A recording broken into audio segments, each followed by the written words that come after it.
সংগঠন বলে নেই, আমরা কোনো পার্টি করতে আসিনি, আমরা শুধু অঙ্গনাদি ওয়ার্কার এবং হেল্পার সংগঠন হিসাবে আমরা জড়িত হয়ে মিলিত হয়ে একত্রিত হয়ে আমরা এসেছি।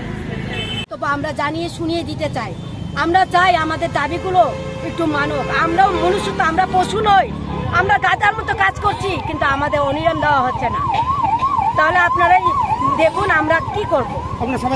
আমরা তো বিভিন্ন পেঁচাতল আছে, চরিলাম আছে, আপনার জম্পুই জেলা আছে, সাপুরুম আছে, মনু আছে, ধর্মনগর আছে, কৈলাসহর, তুলাশিকর, কুয়াই, হেজামারা, মুঙ্গিয়াগামী সব থেকে আমরা সারা ত্রিপুরা রাজ্যের থেকে আমরা অর্ধেক অর্ধেক করে আসছি, কারণ অনেকে বৃষ্টি বাদল হচ্ছে আসতে পারিনি। আমরা যারা আসছি সারা ত্রিপুরা রাজ্যের থেকে আমরা এসেছি।